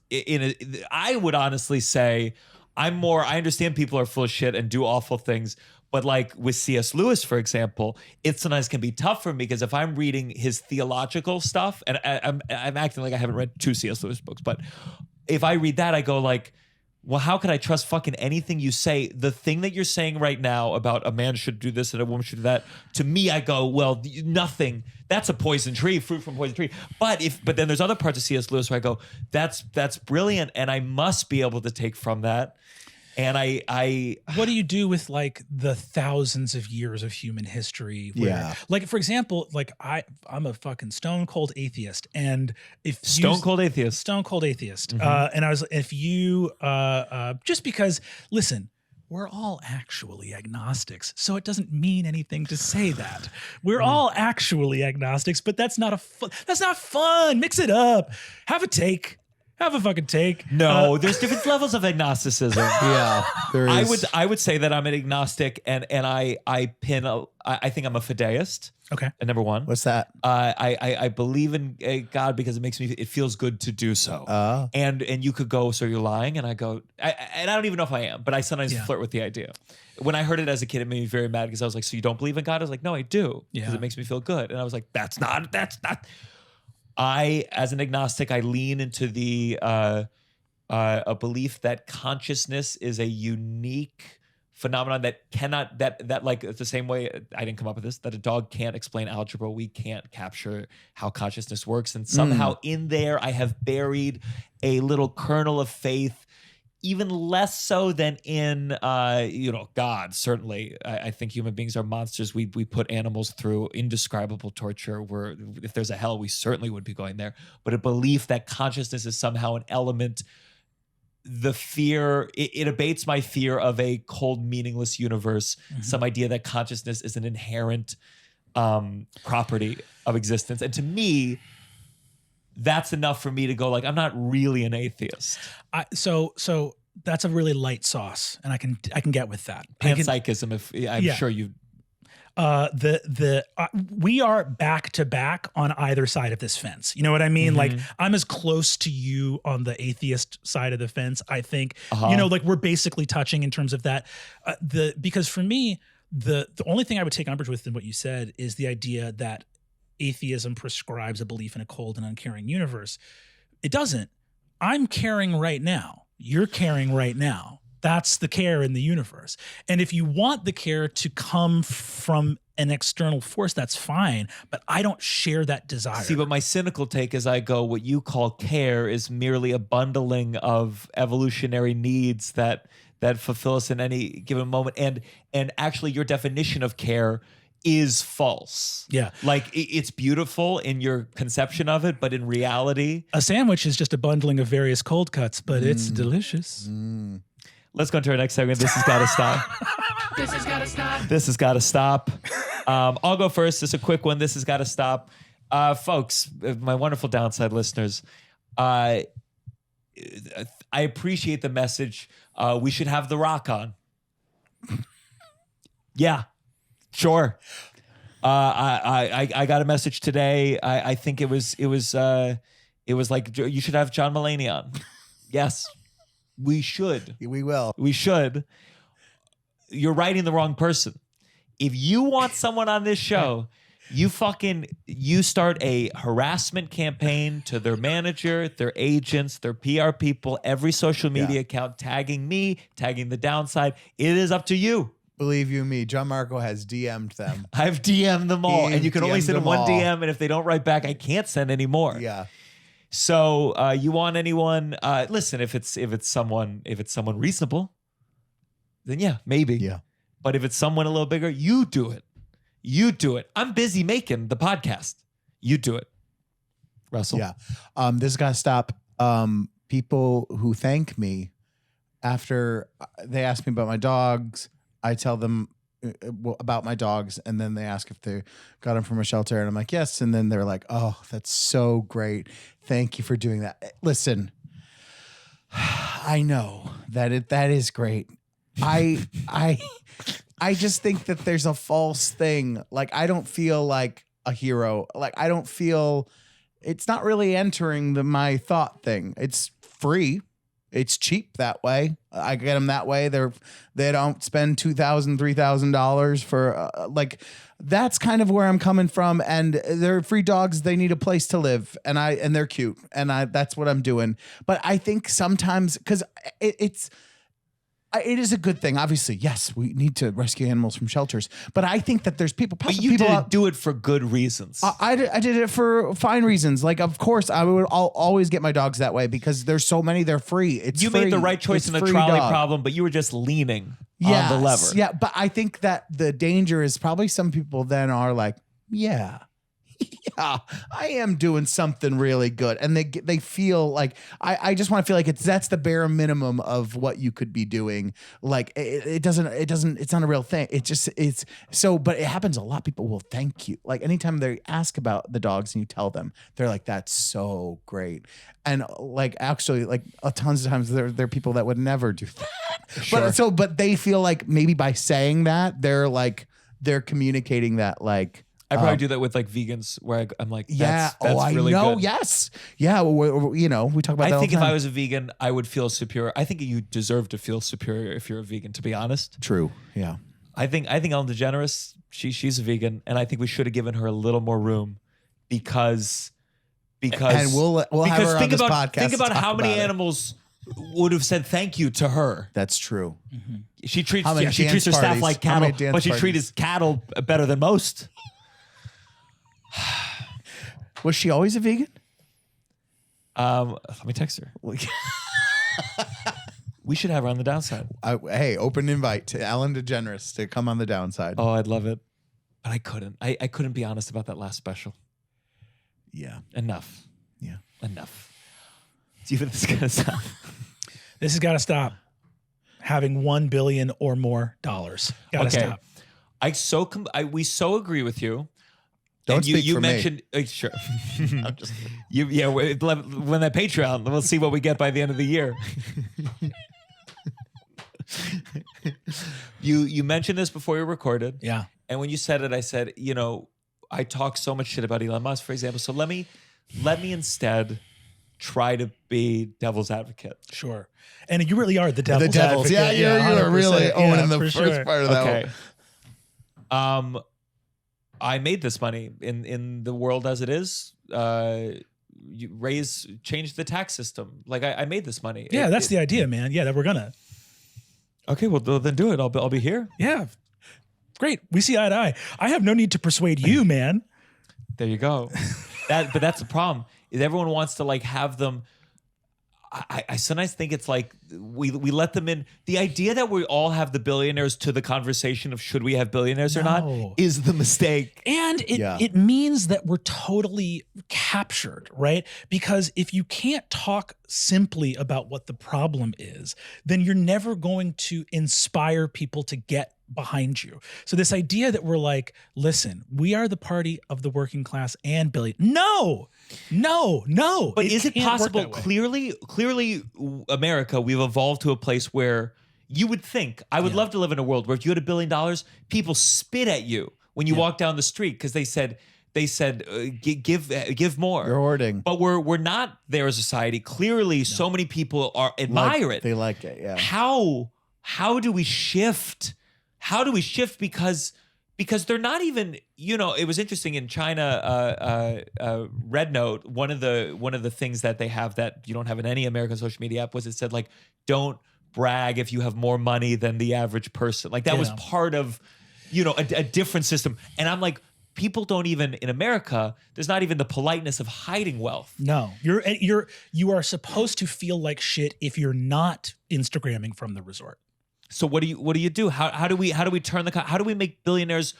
My thing is I think they should have to carry it on them at all times. Yeah. They should have to have duffel bags. As someone who just came from LA, which was fully on fire and the most like horrifying to everyone I know knows a dozen people or more that have lost their homes. I think oil executives should be tried and forced to bodily fight fires for the rest of their natural born lives, to pile sandbags against floods. I think that would be absolutely fair. We will take you if you have too much of marijuana and make you work for the state forever. Sure. I think that burning the world absolutely should qualify. And furthermore, I'll say this, there is a weird attitude, but to answer your question, you're right. It's an enormous uphill battle. There are deep and powerful American cultural influences that tell us to love money. John Steinbeck famously said, there are no poor people in America, just temporarily embarrassed millionaires, right? Everybody. Wow. Isn't that a great quote? Yeah. There's no poor people in America, just temporarily embarrassed millionaires. We're all going to be millionaires one day. I remember when I bartended at a bar right outside of Goldman Sachs, and there was this dude who drove me insane because I realized in sort of hearing him, I would say we were having a conversation, but I wasn't doing a lot of talking. It was sort of him blathering about how easy it was to make a lot of money and that everybody should do it and why weren't they? And I went, well, our world, if 8 billion people departed from their current professions to become financiers tomorrow, apocalypse would visit us within a week or 2 weeks. If the truck drivers stopped driving the trucks and the farmers stopped farming and the nurses stopped caretaking, it would be a level of... Everyone can't be a banker all at the same time. Yeah. And he looked at me like, what? Sure. What no, but but I should and you should. And there's no group. There's only 8 billion individual people who should all be slashing each other's throats nonstop, dawn to dusk. Insane. It's a sickness. It's a sickness. Deep cultural sickness. It's also like there's so many of these jobs are not real jobs. They don't do anything. They don't bullshit jobs. They're bullshit jobs, and it's you've created it so the people can do it. They do their bullshit and they make their bullshit, and it doesn't contribute anything. It doesn't move the thing. If they stopped doing it, no one would notice because it doesn't affect anyone. Whereas if teachers and nurses and people stop doing it, just is so frustrating that you're like it's so. I don't know. Do you make it so that like anyone that makes over $1 billion, here's where their money will go, and we pick some things that you raise the tax. You do a crazy tax. People would like. But the bottom line is, it's not happening without a huge cultural shift. Without a huge fucking and shift. I think a huge cultural shift is not done at the polls. No, I agree. But in terms of what you're saying, like you are correct to say this is the longest uphill battle possible. It is the work of a civilization. And the nihilist view is with AI and with the social media that it's the tipping point of it being impossible for there to be a movement. It's kind of like, I mean, that is what the 1984 fear is. It's like the thing becomes so powerful, nothing, even the rebels are completely controlled. And I don't know. I think this is why I've every time I bring up Luigi at a comedy show, there is an applause, and I mean an applause. Yeah, and I go, I think that's part of whatever is next. If there is ever going to be a change, I'm not a gambling man. If you were going to put a bet down that capital is on the verge of permanent victory, I would go maybe. If you were going to put a bet down that AI is going to be the thing that makes the attempt at universal like capital ownership of all people, and that the response to that is people going, wait, I'm going to be allowed to starve to death while entire industries are wiped out. It could also be the galvanizing event that we're looking for. I won't make either bet. I just know the right thing to do is to say the truth, which is that billionaires are fucking freaks. It's crazy. Yes. That's crazy. And to have that cultural momentum to go, hey, it's an amount of money. You shouldn't be able to give everyone in America $1 and have $600 million left. Yeah. You know, that's crazy. That's crazy. And part of it is just to say it, because that actually is, you are so right to be cynical and to feel that degree of despair. I feel it too, because you're looking at the entire Candyland Road. You're looking at the whole board game where it's like starting at the fucking, like at this moment where it feels like the culture is so against us. It feels like a worship of wealth and a celebration of greed and a celebration of conspicuous consumption and just devouring resources. What should your fans do? What should your fans do if for the third Trump inauguration, you are leading a Dungeons and Dragons at the inauguration? Right now, from your more idealistic vantage point, if money corrupts you to the point that that's what you're doing, what should they do to you? If you see me at the third inauguration, say the sleeper phrase. I will have put it out on the Discord. Activate me. But I think that but by the way, the truth is, all of us are constantly compromising ourselves just to survive in this system. That's part of it. And when we're talking before about like the degree to which all of us participate in systems that we loathe and despise, we were all born into the middle of the fucking story. Sure. So that's something taken for granted. And I think that's something that is something that I'm going to aspire to do, is rather than get discouraged or distracted by that, because I think that the weird part about that is if you get lost in that, it actually is still doing something that I consider to be unethical, which is focusing on yourself as an individual. Sure. Once again, going back to how do I get clean? Where you see it where it's like, oh my God, I amassed enough money doing corporate raiding that now I can start a charity. And now I can, all that stuff. My God, but I think the answer has to come from collective action, which means that people have to not think about themselves as much, which is good and bad. It's probably better for our mutual anxiety to not be so focused on ourselves and instead focus on mutual aid.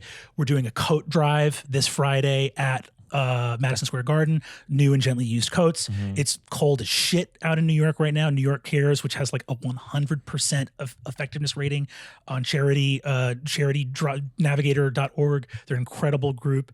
We're donating money to New York Cares from the show. We're doing a portion of proceeds going to New York Cares. And I think that we are extremely well served to look at what we can do in groups together and not worry about whether you are. Sometimes there are focuses, I think, in like ethical circles online of like, are you actually living by your ideals, or are there moments of hypocrisy? Yeah. First of all, the Duc de la Rochefoucauld once said that hypocrisy is the tithe that vice pays to virtue, which I love. And I was saying that. I love saying and that sucked, and I am sorry I did that. No, it's but okay. If I could, I would. But it would have been like, it's like Dr. Seuss said, I do not like green eggs and ham. But the point of the quote, when he says it's that hypocrisy is the tithe that vice pays to virtue, he means sometimes Genghis Khan goes, I am the warlord. I have come to kill you, and kills you. And if your bad guys feel like they can't say that openly and they have to hide a little bit, it's actually better. It'd be great if there were no bad guys, but it's better if your bad guys feel like they have to be two-faced. And that's also the problem with letting Elon do that Nazi salute, whether he's an awkward weirdo. Now that he did that, you're going to have fucking millions of guys going, I'm just doing it ironically. Or I just have, it's bad, bad, bad. Yeah. God, there's just certain things you can't say that you want. Do you know what I mean? Where there's just things that I want that you can't say. And honestly, I don't even know what you can say anymore. Because sometimes I go online and I'm like, it seems like you can say anything. Or you seem like you can use the word Luigi as a verb and you can say whatever the fuck you want. Yeah. But man, there are some things. There are a lot of very strong feelings, and it's a very frightening time. But I think that it's really important to remember that you are not alone. Yeah. And I don't mean that in a, like, I actually am sort of over hope and despair, if that makes sense. Yeah, Sure. yeah. I'm over hope and despair, because hope is sometimes a word that people use like, is there any hope at all? And what hope means is there any proof that someone other than me is working on this so I can go about my business? Right? That sucks. that was with the election, is always like, anonymous, come help us. And it was just such a like, what are you talking about? What are you talking about? They're gonna fix please. They're into Bitcoin. They actually flip sides when you weren't looking. The flip sides, but also I think despair is also. By the way, I'm just making that up. I'm just saying that. I don't know that for a fact. Yeah. Please. But we just got like 17 emails. But yeah, I think that the despair is also, I think that the times for hope and despair are over. The time now is like, either take action or don't. If you're not an action person, then just fucking do whatever, man. If you're not going to help, then fucking fine, whatever. But try to be an action person. Try to be someone who's doing the mutual aid and doing the stuff. And there's a fire, you're donating, you're driving stuff to, you're driving diapers. And like the same day that I drove a bunch of like diapers and baby wipes over to a community center, my wonderful wife, Isabella Rowland, was on Zillow reporting predatory landlords to the fucking attorney general. Oh. And I think that there has to be a space. When you started that, my cynical mind was like, she was looking for the best deal. No, she was on there fucking finding the bad guys. And That's wild. I think that rage is an appropriate emotion. I'd like to see people not be despairing or hopeful, but just be fucking mad. Yeah. Yeah, that's how I feel. I like angry action. Of those two activities, bringing coats to people or helping, or getting them, reporting, get them. That maybe find the thing, find your lane. And that's another thing too that I Are you okay on time? Yeah. What time is it? 3:46. 3:46. Yeah, we're good. Okay. The other big thing I feel exactly identical about is that be aware of any conversation that stalls momentum. And one of the things that really stalls momentum is people going, God, there's so many worthy causes. Yeah. Which is the one, I remember being paralyzed by how just fucking frightening the last week or two has been in Los Angeles. Yeah. And my wonderful friend, Rekha Shankar, dropout, incredible comedian and writer, just sent me a text being like looking for diapers, and I've kicked into action. And that one thing, because you have the deer in the headlight of horror, inauguration, and I do think that there is something that is probably very true, and it's what I see the people that are doing shit doing, which is not being in a reactive space by constantly consuming the performance of the horrors, not being constantly in conversation with every bizarre fucked up thing. Because some of those fucked up things are going to manifest as real fucked up things, and others of them will vanish into the conversation of topical events.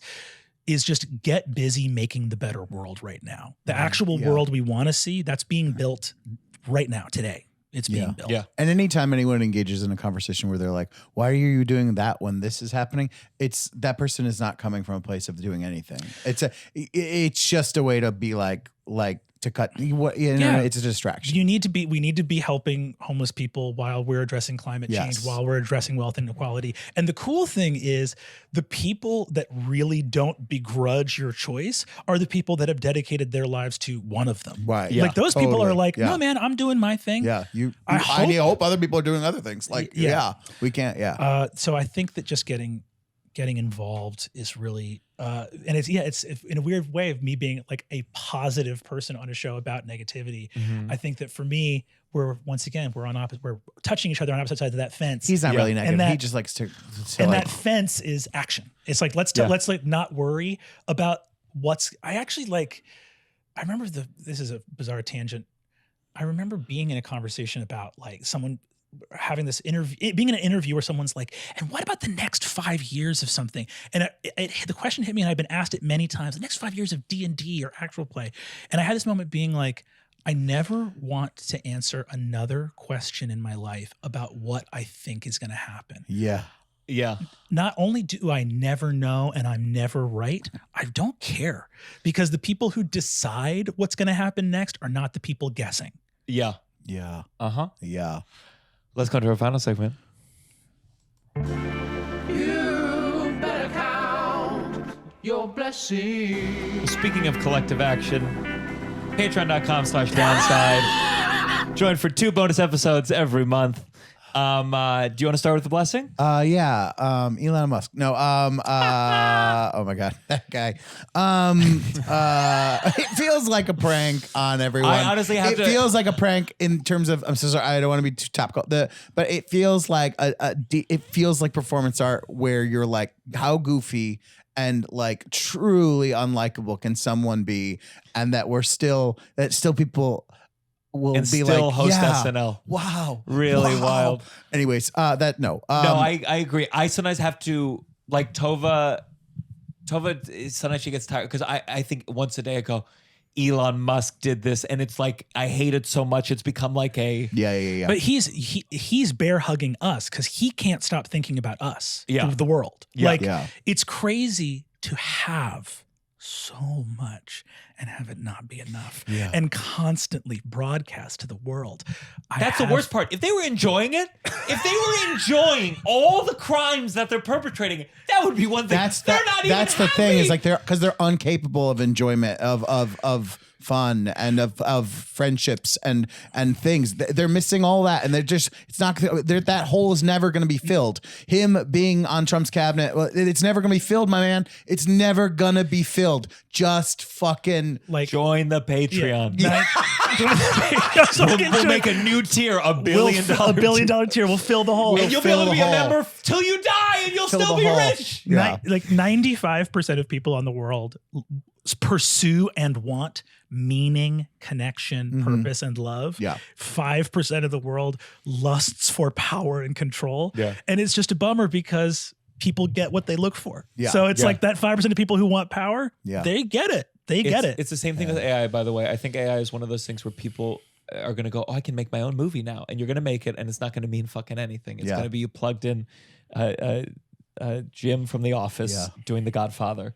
And then you're going to, after a couple days, you'll be like, I don't feel anything. I thought this would make me feel like... And it won't mean anything to other people, too. Sure. You know, like, that's the thing is I feel like this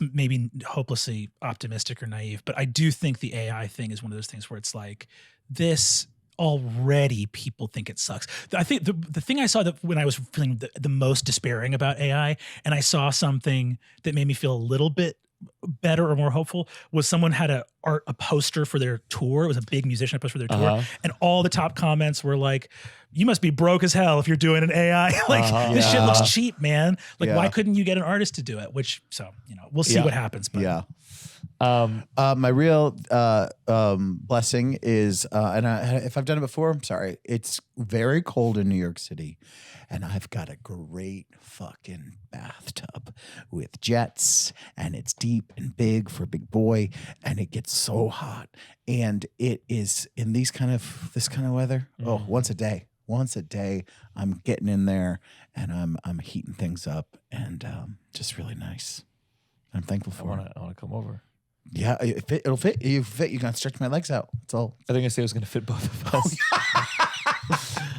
us. My blessing is I got some threatening message about a specific show. Yes. And no one. I mean, or they were scared. They got people. The manager, Dave Hawkshead at the club, got one or two buddies. I came with my people, Courtney, my assistant. I saw her, and first of all, it's just like she doesn't have fear or doesn't show it. Yeah. So she said I wore my boots for just in case, and I'm like, you're already more badass than me. And she said I did Muay Thai. Wow. And I was like, I guess that's a lot of feet. Yeah. And she said it's kickboxing but with elbows. And it really was this moment where I need to learn a little bit more about physical combat in some capacity. I need to not just be relying on other people. Yeah. My assistant position can't be also my security guard. Not at this level yet. Yeah. But I felt truly when I saw Courtney, I was like, oh, I think you would kick the shit out of this whoever. Yeah. And it felt really nice. So everyone who helped that night, but Yes. especially Courtney, thank you for wearing those boots. my sister just won her first Muay Thai competition in Thailand. Wow. Oh my God. Oh my God. It was or not a fight. Won her first fight. Wow. Like a street fight just on the... No, like a full event, like a fight. Oh my Wow, God. that's nice. She should go up against my assistant. And we'll play some bets. We'll do it on Patreon. Patreon.com. Patreon.com. Talking about life and comedy and intense Muay Thai. Muay Thai. Yeah. Do you have another blessing for us?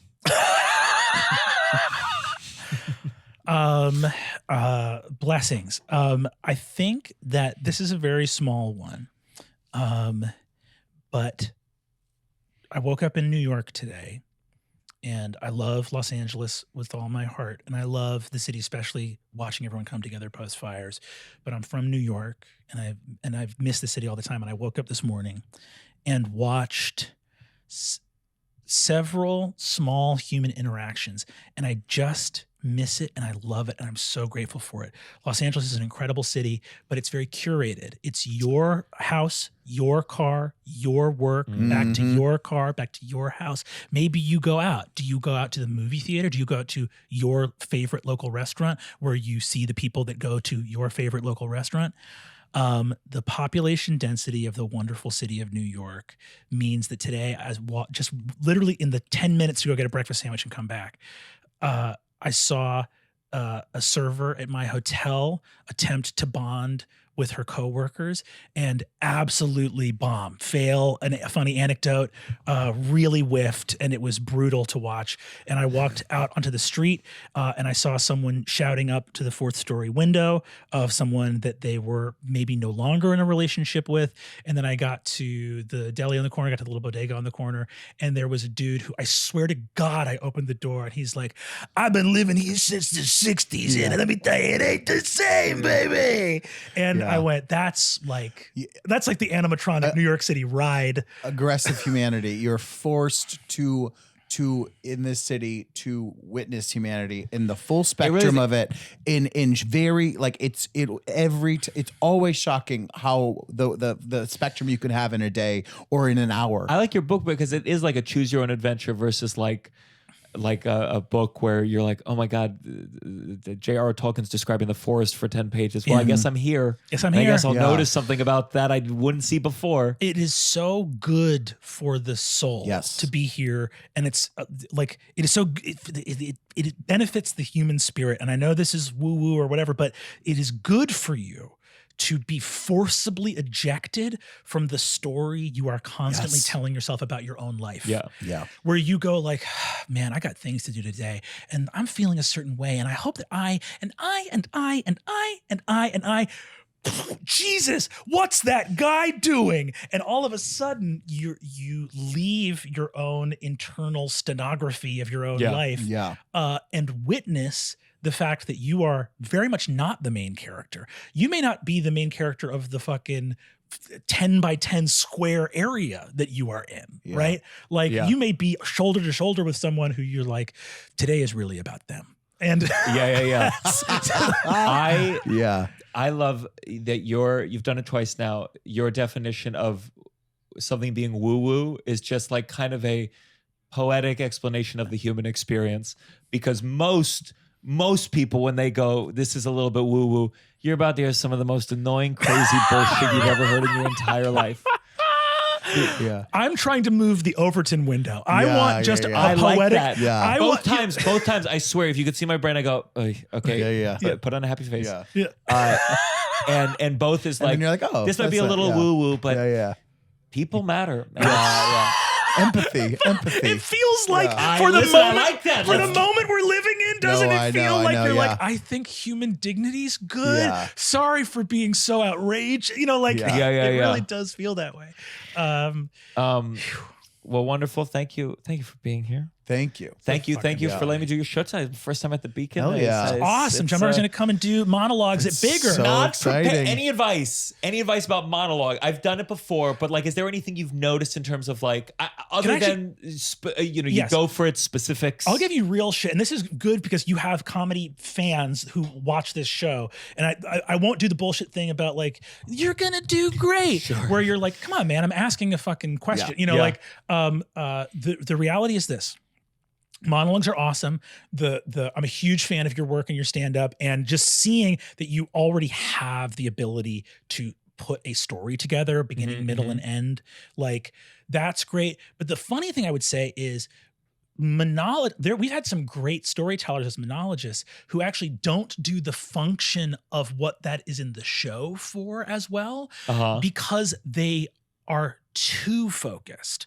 What the monologue does in an improv show is it really thrives with tangents, details, asides, because the audience wants to hear a fun story. And to the degree that it's a real life story, I think that's great. Like it's different than doing an act, right? Because fundamentally what it is they're going to give a suggestion and you're going to like A to B to C to whatever story that makes you think of. And feel free to like travel farther afield. You don't have to like, I can jump around. Like you're kind of saying if the monologue is not the show, it's the fertilizer for the show to grow from.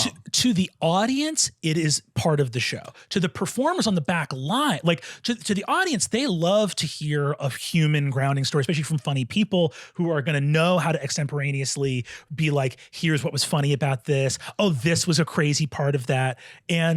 But like, you're right, the improvisers are doing a different thing. We're listening to your story, waiting for wrinkles, because it's not in the actual, like, if most stories have a single point they are driving towards, then that single point can only serve as the premise for one scene. Yes. So you want a kind of, there's like, I think Twain wrote about American storytelling as like the height of rudeness is to tell a story in a straight line, right? That like having the story that meanders and goes, and by the way, I should mention this friend I was with, he had this weird thing that, and then we went over here, and the significance of this place we were at is the summer before a guy had run over a fucking thing in a Vespa, like that. You have these moments because any weird little wrinkle is enough for an improviser to get a hook into it and go, okay, I will blow that out into a full premise initiation. So I would say that's the actual meat and potatoes of it is you're telling a story, and yes, it should be a story that the audience can go like, wow, a story. But fundamentally what you're doing is just dropping details and wrinkles into it that serve as places for improvisers to find premise. I will see how it goes. That's cool. Where can people find you? Head on over to dropout.tv. You can head on over where you can see Dimension 20, where we have shows coming up this year. We're performing at Madison Square Garden this Friday, but then we're at the Hollywood Bowl in June. We're at Climate, it's insane. Wild, dude. Climate Crazy. Pledge Arena in Seattle in July, and then at MGM Grand in Vegas in November. Wow. We're going to be doing Bigger, the improv show with my wife, Isabella Rowland. That will be traveling on the tour as well in all of those locations. And then also we have a show coming up in May at the Wiltern for Bigger. You can see me on Instagram at Brennan Lee Mulligan. You can also check out my podcast similarly on Patreon, which is Worlds Beyond Number. But you can also find us wherever fine pods are casted. And that's a fantasy adventure, actual play podcast. Amazing. And I think I'll be on Instagram, but let's see what the next couple of weeks are like. Maybe it will be a moral hazard to be anywhere. Wouldn't that be fun? That would be nice if I could leave everything. I fantasize. Let's go back to websites. Go back to websites. You can Websites. imagine if I just full throated went, you will find me in one place, BrennanLeeMulligan.com. Yeah. Yeah. Oh. Where can people find you? At Russell J. Daniels on Instagram, and come to our Downside tour. I don't know what is coming up. But there's still some tickets. San Diego tickets. San Diego. Vancouver tickets still available. LA And San is very Francisco. close to sold out, and San Francisco. Yeah. Everything else is sold Everything out. else sold out, Austin, we're going to have a date for you soon, part of the Moon Tower Comedy Festival. Yes. I don't even know if I'm allowed to say it, but who cares? Yeah, who cares? JFL probably, who knows? Yeah. It's all in and out. And for me, I'm on the road. We don't know the exact date this is coming up, but check me out. I got the special taping. If you're in LA, join the wait list, and we'll, if you don't get in, I'll get you to another show. And I'm just on the road all the time. Join the Patreon. Thank you very much. H&M, what does that stand for? Hey, mama, it's time for this episode to end. This is the downside. 1, 2, 3. Downside. You're listening to The Downside The Downside. with Gianmarco Soresi.